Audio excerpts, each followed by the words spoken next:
Beaucoup de personnes pensent que le Coran, c'est un livre pour adorer Allah. C'est un livre pour se rapprocher d'Allah, seulement et uniquement. Allah il dit dans le Coran, وَنُنَزِّلُ مِنَ الْقُرْآنِ مَا هُوَ شِفَاءٌ وَرَحْمَةٌ لِلْمُؤْمِنِينَ.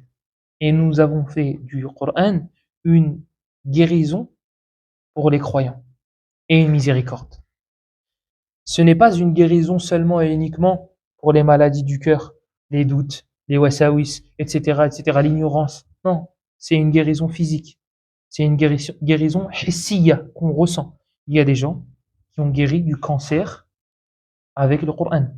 Et ce ne sont pas des livres qu'on trouve dans des histoires, ce ne sont pas des histoires qu'on trouve dans les livres. C'est des histoires de personnes qu'on connaît personnellement. Ils ont guéri de cancer. Pourquoi? Parce que Allahu alam, ce cancer-là peut avoir un lien avec un djinn. On ne dit pas que celui qui se guérira avec le Coran, il va forcément guérir du cancer. Non, on ne dit pas ça. On dit qu'il peut guérir. On dit qu'il peut guérir. C'est pas la même chose. Et pareil pour les autres maladies. Il peut guérir des autres maladies avec le Coran. Il le lit, il pousstionne, comme c'est venu dans la sunna, juste avant de dormir. Pousstionne 3 fois. Il peut lire sur de l'eau. Il se douche avec. Il boit avec. Il met de l'huile. Il coranise, etc. Donc, le Coran, c'est pas juste un livre pour adorer Allah, pour faire sa salat avec. Le Coran, huwa manhaju haya, c'est une façon de vivre, c'est un mode d'emploi. Ça c'est bon, ça c'est pas bon. Même dans la vie d'ici-bas, tu trouveras, si tu sais réfléchir sur les versets d'Allah, une source dans le Coran. Comment je fais s'il y a ça? Et comment je fais s'il n'y a pas ça? Tu trouveras la source dans le Coran, ou bien dans son explication, c'est-à-dire la sunna du prophète, sallallahu alayhi wa sallam. Donc, on va se concentrer sur les mérites du Coran. Le prophète sallallahu alayhi wa sallam, il nous dit khayrukum, le meilleur d'entre vous. Donc, imaginez-vous, il parle à toute une communauté. Il ne parle pas qu'à ses compagnons. Il parle à toute une communauté. Et il leur dit, le meilleur d'entre vous. On sait qu'il y a plein d'actions à faire. Il y a plein d'actions à faire dans l'islam. Tu peux faire zakat, tu peux faire saum, tu peux faire le hajj, tu peux faire. Le prophète, il te dit, ouais, mais il y en a un, il est meilleur que tout le monde. قال صلى الله عليه وسلم خيركم من تعلم القرآن وعلمه. Le meilleur d'entre vous est celui qui a appris le Coran et qui l'a enseigné. Mais l'explication, elle est simple. Qui est-ce qui apprenait le Coran et qui l'enseignait? Mohammed sallallahu alayhi wa sallam. T'es en train de prendre sa place. T'es assis à sa table. La table de ceux qui ont appris et qui ont enseigné. C'est Mohammed sallallahu alayhi wa sallam, l'humain qui était sur terre et qui a appris et qui a enseigné. Toi, nous et vous, non, nous tous, on ne peut pas apprendre de la bouche du prophète. Comment on fait? Il nous faut des enseignants du Coran. Il nous faut quelqu'un qui puisse s'asseoir à la place du prophète, sallallahu alayhi wa sallam. Eh bien, toi, qui apprends le Coran et qui l'enseigne, tu t'es assis à sa place. Sa place qui était vide, tu l'as prise. Sa place qui était vide en France, ou qui était vide à Château-Thierry, ou qui était vide à telle place et telle place. Et vide, ça ne veut pas dire qu'il n'y a personne. C'est-à-dire qu'il n'y a pas assez de personnes. Et comme les gens ils disent, on a des savants. Oui, on a des savants. Mais regardez le nombre de musulmans qu'il y a et regardez le nombre de savants qu'il y a. Vous allez voir, lorsque vous allez étudier la proportion, vous allez voir qu'il y a un problème. Il y a un problème. On a besoin de savants. Et on est en train de les perdre. Un par un. On est en train de les perdre. Et le prophète, il nous l'avait dit. Il nous l'avait dit, sallallahu alayhi wa sallam. Donc, cette personne-là, elle prend la place du prophète. Attention, elle ne reçoit pas la révélation. Mais elle a le Coran dans sa poitrine, elle l'enseigne aux autres. Et qui est-ce qui l'a enseigné à Mohammed? Jibril. Et qui est-ce qui l'a enseigné à Jibril? Allah. Donc en fait, Allah il l'a enseigné à Jibril. Jibril il l'a enseigné à Mohammed. Toi tu es en train d'enseigner ce qu'Allah il a enseigné à Jibril. Quel honneur après cet honneur? Quel sharaf après ce sharaf? Qu'est-ce que tu veux de plus? Allah il a enseigné le Coran à Jibril. Là on te dit, toi tu vas prendre le Coran et tu vas l'enseigner. Quel honneur, quel plus grand honneur on pourrait avoir? Sachant que jusqu'à aujourd'hui, alhamdulillah, on a des gens qui récitent comme le Coran a été révélé. Exactement comme le Coran a été révélé. Avec la prononciation, etc., etc. Ça veut dire que toi, demain, lorsque tu vas réciter le Coran, tu ne vas pas le réciter seulement comme les compagnons le récitaient. Tu vas le réciter comme le prophète l'a récité. Comme Jibril lui a récité. Comme Allah l'a récité à Jibril. C'est pour ça que lorsqu'une personne a une ijaza, on ne dit pas que sa chaîne de transmission remonte jusqu'au prophète. Non, elle remonte jusqu'à Allah. C'est Allah qui a passé le Coran, qui a enseigné le Coran à Jibril. C'est Jibril qui l'a enseigné à Mohammed, c'est Mohammed qui l'a enseigné aux gens.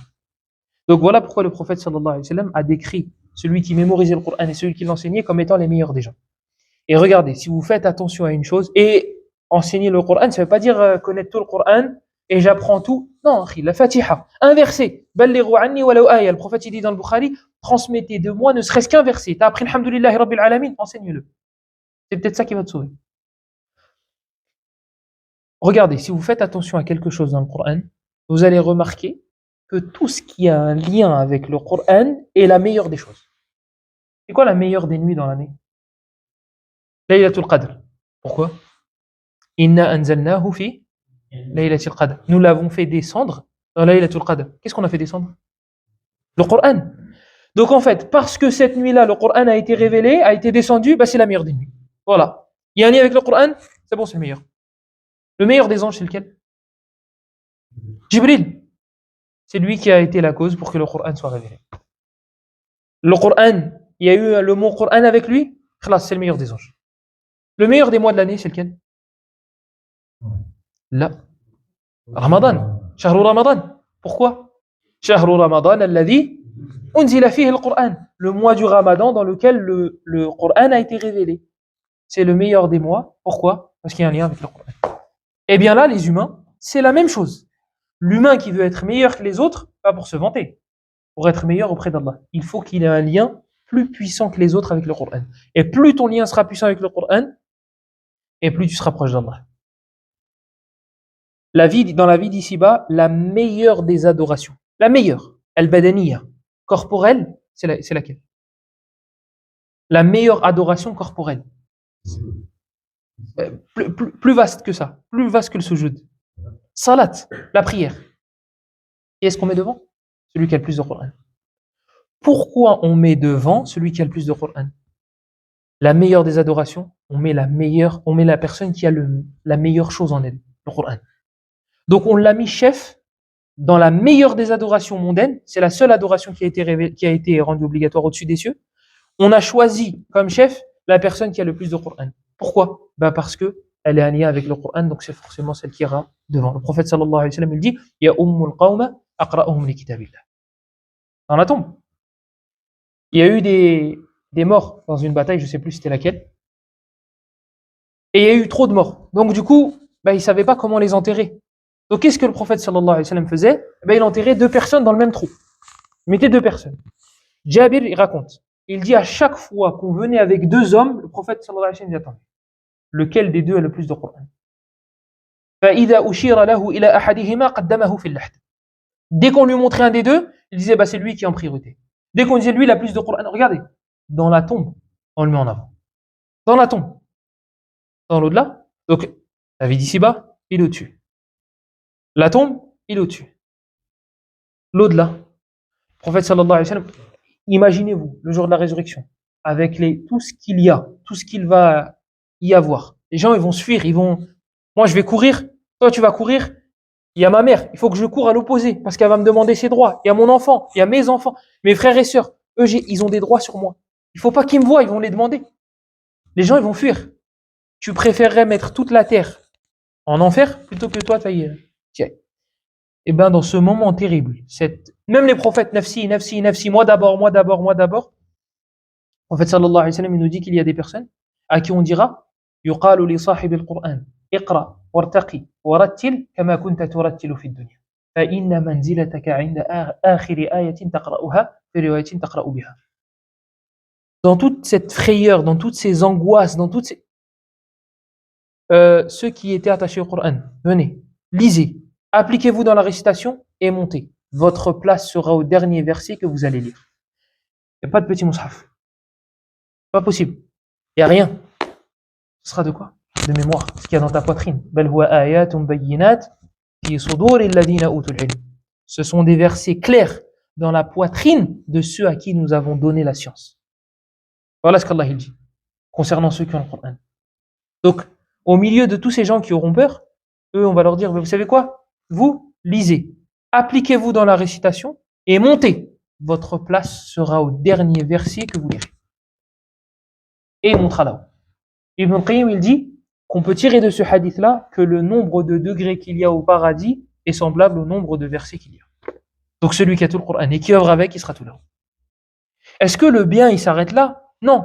Celui qui est avec le Coran, même celui qui est à côté de lui, il en tire des bénéfices et des avantages. On va mettre des gens sur des manabir, des chers, et on va leur donner des habits dignes des rois. On va dire, mais on n'a rien fait de spécial, nous. Qu'est-ce qui se passe? Ils vont dire, vous avez été la cause pour que vos enfants apprennent le Coran. Donc ça, c'est juste les parents qui ont été la cause. Eux, ils n'ont pas appris le Coran. Hein. Eux, ils ont été la cause pour que les enfants apprennent le Coran.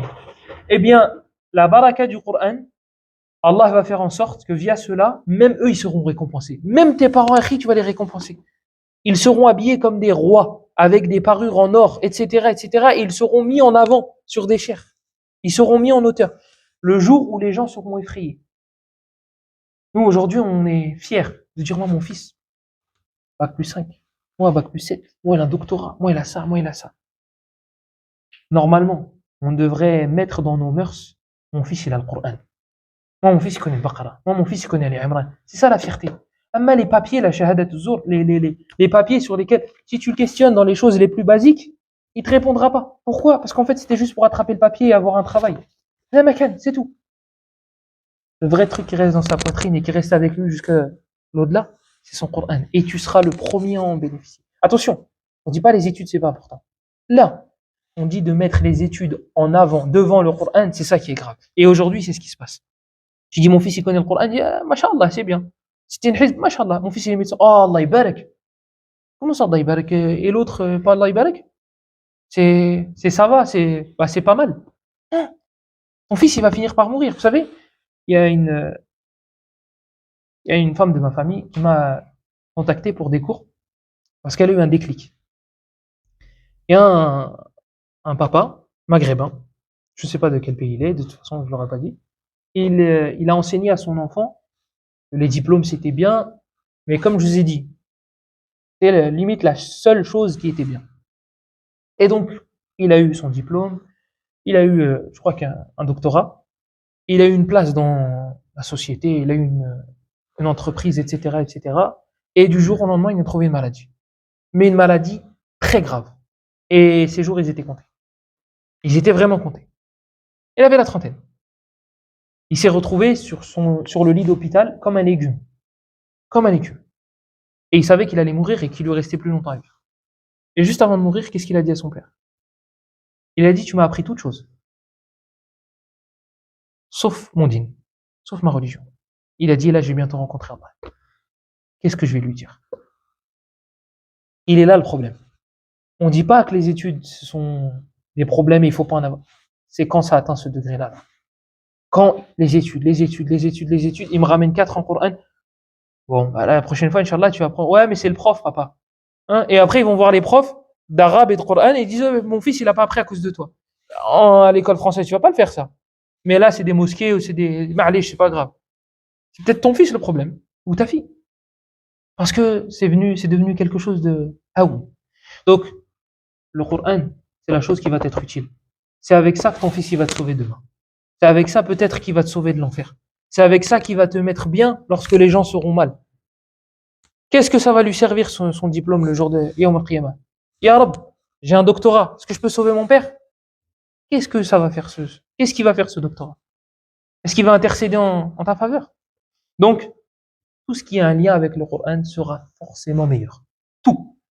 Tout ce qui aura un lien avec le Coran sera meilleur. Bien sûr, on parle de ceux qui l'appliquent. Mais ceux qui l'apprennent juste avec la bouche, c'est les hypocrites. C'est les hypocrites. طيب, le prophète sallallahu alayhi wa sallam, il nous dit, ce hadith-là, vous le connaissez tous, hadith Abdullah ibn Mas'ud radiyallahu anhu, قال رسول الله صلى الله عليه وسلم من قرأ حرفا من كتاب الله فله به حسنة والحسنة بعشر أمثالها لا أقول ألف لام ميم حرف ولكن ألف حرف ولام حرف وميم حرف. Le prophète sallallahu alayhi wa sallam, il dit pour chaque lettre que tu auras récité, tu auras 10 hasanat. Tu auras une hasanat. Et la hasanat sera multipliée par 10. Il dit, je ne dis pas que alif lam mim est une lettre, mais alif est une lettre, lam est une lettre, et mim est une lettre. Ça veut dire 30 hasanat juste pour alif lam mim. Dans le hadith de Abdullah ibn Abbas radiyallahu anhuma dans le Bukhari, en fait, il dit sallallahu alayhi wa sallam qu'Allah peut multiplier la hasana fois 700. Fois 700. C'est-à-dire que tu lis avec concentration, avec un degré de foi énorme, etc., avec amour, etc. Et ben une lettre, ça peut être fois 700. Wallahu yu'ti ma yasha liman sha. Le troisième hadith, c'est le hadith de Omar ibn al-Khattab radiyallahu anhu, et ce hadith-là, il a une histoire. Hadith de Omar radiyallahu anhu, le prophète sallallahu alayhi wa sallam, il dit dedans, Inna Allah yarfa'u bi hadha al-kitabi aqwaman wa yada'u bihi akharin. Allah élève via ce livre, le Coran, des gens et il en rabaisse d'autres. Ce hadith-là, il a une histoire. Il est dans Sahih Muslim. Selon Nafi' ibn Abd al-Harith, أنه لقي عمر بعسفان وكان عمر يستعمله على مكة فقال ومن استخلفت على أهل الوادي فقال ابن أبزة قال عمر ومن ابن أبزة قال مولى من موالينا قال فاستخلفت عليهم مولى قال يا أمير المؤمنين إنه قارئ لكتاب الله عالم بالفرائض فقال عمر قال رسول الله صلى الله عليه وسلم إن الله يرفع بهذا الكتاب أقواما ويضع به آخرين. Nafi' ibn Abd al-Harith, il a rencontré Omar. Omar, il le voit. Omar, il est gouverneur. Et il l'a mis en tant que chef à Mecca. Nafi'. Donc il voit Nafi'. Qu'est-ce que tu fais là? Tu es chef à Mecca. Qu'est-ce que tu fais ici? Tu les as laissés son chef? Il a dit non. J'ai laissé Ibn Abza. Omar, il est né à la Mecque. Omar, il a vécu à la Mecque. Omar, ses parents étaient à la Mecque. Et il faisait partie des tribus nobles.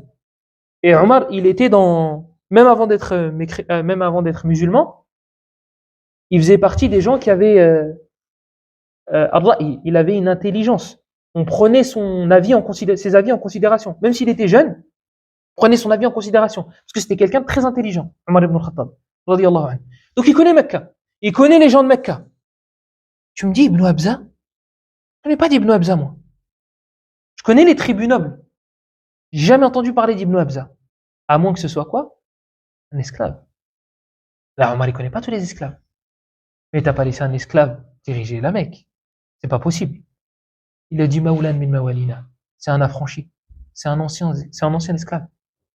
Omar, il a dit, t'as laissé un ancien esclave à Mecca en tant que chef.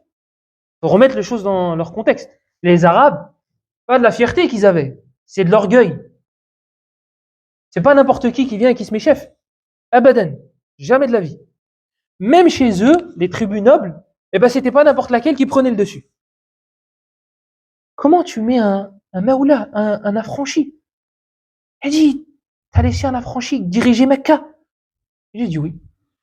Ah oui, je l'ai laissé. Omar, il peut pas, ça marche pas. Il connaît les gens de Mecca, il sait très bien, c'est pas possible. Comment ils ont fait pour accepter ça? Impossible. Vous savez, même si, pour la plupart à la Mecque, ils étaient musulmans à cette époque-là, il reste des choses naturelles qui reviennent qui reviennent comme ça, d'un coup, qui refont surface. Comme les gens nerveux, ils essayent de se canaliser, tu forces, un coup il part, et même lui, il savait pas qu'il allait partir. Là, tu mets un maoula en tant que chef, non, c'est trop. Et là, Nafi' il a argumenté. Il lui a dit, Ya Amir al-Mu'minin, au gouverneur des croyants, c'est quelqu'un qui connaît le Coran et qui a de la science dans le fara'id. Ah, Omar, il a dit d'accord. Il a dit, j'ai entendu le prophète dire, Inna Allah yarfa'u bi hadha al-kitabi aqwaman wa yada'u bihi akharin. J'ai entendu le prophète dire, Allah va élever avec ce livre des gens et il va en rabaisser d'autres. Un ancien esclave qui est chef des chefs de Mecca. Pourquoi? Parce qu'il a le Coran. Parce qu'il a le Coran. Voilà comment le Coran t'élève. Voilà. Vous savez, au Maghreb, ils disent le minimum qu'a un hafiz al-Coran, le minimum qu'a celui qui connaît le Coran, c'est qu'on lui fasse à manger, qu'on lui ramène 5 fois par jour. C'est le minimum. Et quand il demande quelque chose, il lui ramène. Il dit c'est le minimum. Et il lui trouve une maison, etc., etc. Et on lui marie aussi. On lui donne une femme. C'est le minimum. Et de quoi tu as besoin? D'un toit, d'une épouse, manger, boire. Et ben voilà. Les gens, ils se battent pour te rendre service. Ils se battent pour te rendre service. Pas pour ta propre personne. Pour ce que tu as entre ta poitrine. Sufyan ibn Uyayna, il disait, celui qui a appris le Coran a mis la prophétie. C'est comme si on lui avait mis la prophétie dans sa poitrine. Sauf que il ne reçoit plus la révélation. Donc c'est dans ce genre de choses qu'on devrait se concurrencer pour essayer d'atteindre le maximum. Pas ouais, moi je vais apprendre la moitié, ou je vais apprendre le tiers, ou je vais apprendre le quart. Là, là, là. Dans la dunya, dans la vie d'ici-bas, on a des objectifs qui sont hauts. Nous, on veut des augmentations. On veut pas se contenter de 2000 euros toute l'année. On veut pas. Pourquoi ne pas avoir des objectifs aussi nobles dans la religion?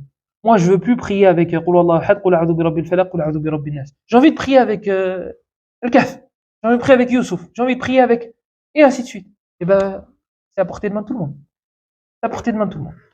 L'autre hadith du prophète sallallahu alayhi wa sallam, c'est le hadith de Aïcha radiyallahu anha, أنها قالت قال رسول الله صلى الله عليه وسلم الماهر بالقرآن مع السفرة الكرام البررة والذي يقرأ القرآن ويتتعتع فيه وهو عليه شاق فله أجران. Le prophète sallallahu alayhi wa sallam, il nous dit dans ce hadith rapporté par Al-Bukhari Muslim selon Aïcha, Al-Mahiru bil-Qur'an, celui qui a une facilité, celui qui lit fluidement le Qur'an, sera avec les anges voyageurs.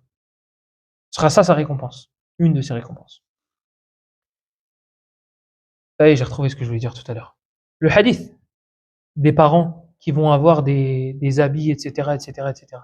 Ça, c'est la récompense de ceux qui ont été la cause pour l'apprentissage du Qur'an. Que dire de celui qui s'est cassé la tête à l'apprendre? Si eux, ils ont des chairs et des habits de roi, etc., etc., etc. Que dire de celui qui l'a appris, qui s'est cassé la tête à l'apprendre? Si eux, ils ont ça, que dire de celui-là? C'est encore pire. Lui, il sera encore mieux. Bref, passons. Al-Mahiru bil-Qur'an, celui qui a une facilité à lire le Qur'an, sera avec les anges voyageurs. Walladhi yaqra'u al-Qur'an, et celui qui lit le Qur'an, wa yatata'ta'u fihi, et celui qui lit en hésitant. C'est difficile pour lui, lahu ajran. Il aura deux récompenses. Il aura la récompense de la difficulté et il aura la récompense de la lecture. Donc il aura deux récompenses. C'est lequel le meilleur des deux? Hein? Difficulté? Mais l'autre, il lit fluidement. Et là, il n'a pas fait un péché. Lui, il s'est cassé la tête à apprendre correctement pour lire fluidement. Et on lui dit, bah, tu sais quoi? T'auras mieux fait de pas apprendre. T'auras plus de récompenses si tu hésitais. Il a du mal à parler arabe, par exemple, un Français, un Américain, un Anglais. Il essaye de lire en arabe par tous les moyens. Il sera mieux récompensé. C'est sa tête, voilà. En fait, Ibn Qayyim, lorsqu'il explique ça, il dit que c'est comparable à lorsque vous faites des cadeaux à deux enfants. D'accord? Là, on a dit, celui qui a du mal, il a deux récompenses. L'autre, on n'en a cité qu'une. Tu fais à ton premier enfant un cadeau, tu fais 10 cadeaux. L'ensemble, en termes de prix, ça fait 500 euros. D'accord? 500 euros de cadeaux. Il y en a 10. Le deuxième enfant, tu lui fais 3 cadeaux. Tu en as eu pour 10 000 euros. Il en a eu moins, le deuxième. Il en a eu moins. En termes de qualité, qu'est-ce qu'il l'emporte? Deuxième. Eh bien, les savants, Ibn Qayyim, il dit que ce hadith-là, il est à comprendre comme ça, de la manière suivante. C'est qu'en fait, le deuxième, celui qui a du mal, il va avoir plus de récompenses. Mais l'autre, il aura une meilleure qualité en termes de récompenses. Donc ça, c'est pour le hadith de Aïcha radiyallahu anha. Mais regardez comment le prophète sallallahu alayhi wa sallam, il a poussé les gens, même ceux qui ont du mal. Même ceux qui ont du mal. On ne dit pas, tu sais pas prononcer, je sais pas quoi. Là, si Allah il t'a facilité à toi, sache que ce n'est pas grâce à toi, ou grâce à tes forces, ou grâce à tes parents. Allah, il a voulu te faciliter à toi, il n'a pas voulu le faciliter à lui. Minnatun minhu subhanahu wa ta'ala wahda. C'est une grâce de sa part. Et il peut l'enlever quand il veut. Donc, on ne fait pas les malins à dire, oui, ben nous, nos parents ils parlaient arabe, donc on a plus de facilité, etc. Là, هذه فضيلة من الله. C'est une grâce de la part d'Allah subhanahu wa ta'ala, c'est tout. C'est pas grâce à tel ou à tel. حديث أبي أمامة الباهلي, et on va finir sur celui-là, Inch'Allah. قال سمعت رسول الله صلى الله عليه وسلم يقول اقرأوا القرآن فإنه يأتي شفيعا يوم القيامة لأصحابه. Le prophète sallallahu alayhi wa sallam, il dit, lisez le Coran, car il viendra le jour de la résurrection intercéder en faveur de celui qui le lisait. On remarque en arabe que dans les hadiths qui parlent des mérites du Coran, donc le hadith dans lequel le prophète il a cité le fait qu'on allait monter, le fait qu'on allait monter, il dit yuqalu li sahibi. Et c'est quoi sahib? Compagnon. Il n'a pas dit le lecteur, il a dit le compagnon. C'est pas pareil. Là, dans le hadith d'Abu Umama al-Bahili, il dit Iqra'u al-Qur'an fa innahu ya'ti shafi'an li ashabihi. فإنه يأتي يوم القيامة شفيعا لأصحابه. Lisez le Coran car il viendra intercéder en faveur de أصحابه. Mon compagnon. Un compagnon, ça veut dire quoi? Ça veut dire quelque chose qui est toujours avec moi. Je vais dire faire à manger, mais je ne vais pas manger. On va faire les courses. Je révise du Coran. On va dans la voiture. Je révise du Coran. Je suis pas obligé de réciter. Je peux mettre le poste. Téléphone, la tablette. Je vais pour dormir. L'Ikhlas, le Falaq, le Nas 3 fois. Ayat al-Kursi 1 fois. Je vais faire ma salat. Je vais réciter. Je vais pas me contenter de 2 ou 3 versets. Tout le temps. Après ma salat. Qul huwallahu ahad. Qul a'udhu bi rabbil falaq. Qul a'udhu bi rabbin nas. Et quatrième. Après la salat. Hein? La. Ayat al-Kursi. Ahsantum. Ahsantouma. Ayat al-Kursi après la prière. Hadith Abu Umama al-Bahili. عند النسائي. من قرأ آية الكرسي دبر كل صلاة مكتوبة لم يمنعه من دخول الجنة إلا أن يموت. Le prophète sallallahu alayhi wa sallam, il dit, celui qui lit Ayat al-Kursi après chaque prière ne l'empêchera de rentrer au paradis que la mort. Et que la mort, il n'y a que la mort qui l'empêche de rentrer au paradis. Dès qu'il meurt, c'est bon. Donc, Ashab, le compagnon, il est toujours avec lui. Il est toujours avec lui. Il va faire quelque chose, il va parler à quelqu'un. Il va parler à ses copains. T'en es où dans le Coran? Qu'est-ce que tu as appris cette semaine? Est-ce que tu as révisé quelque chose? Ton fils, il a appris le Coran? Ashab, son compagnon. Et c'est là où les hadiths interviennent. C'est là où on pourra rentrer dans le mérite. Amma, on le lit de temps en temps. On le lit quand il y a un mort. On le lit quand il est enterré. Allah, il te dit, c'est pour avertir ceux qui sont vivants. Il est mort, il est mort. Qu'est-ce que tu vas faire maintenant? Qu'est-ce que tu vas faire? Ça y est. Afda ila ma qaddam. Il est parti rencontrer ce qu'il a préparé. Ça y est, tu lis ou tu lis pas, c'est la même chose. Quelqu'un pourrait me dire, oh, mais le prophète, il a dit, iqra'uha 'inda mawtakum ya'ni Yasin. Le prophète, il a dit, lisez Yasin lorsque près de vos morts. Oui. Ce hadith-là, il est très, très, très faible. C'est pas moi qui le dis. C'est Daraqutni, c'est Ali ibn al-Madini et c'est Yahya ibn Ma'in. Ces 3 savants du hadith des premières générations disent qu'il est très faible. Il y a 2 rapporteurs qui sont faibles dedans. Donc, on ne le lit pas pour les morts. Et vous savez quoi? Même ceux qui authentifient ce hadith-là, ils te disent, c'est pas lorsqu'il est mort. C'est lorsqu'il meurt. Mais c'est pas pareil. Lorsqu'il meurt et lorsqu'il est mort, c'est pas pareil. Lorsqu'il meurt, il a encore son âme dans son corps. Lorsqu'il est mort, ça y est. C'est fini. Donc, même si on prend ce hadith-là, il n'est pas interprété de la manière suivante. Donc, le Coran, c'est pour ceux qui sont cramponnés à celui-ci. Pas pour ceux qui le lisent dans certains événements. Et si ça se trouve, ces événements-là ne sont même pas légiférés, de base. Subhanallah, on a plein d'endroits légiférés, on a plein de moments légiférés, on les a délaissés. Alors que c'est des moments faciles, hein, pour les mettre dans des endroits qui ne sont pas légiférés. Je vais vous donner un exemple concret. Les mariages.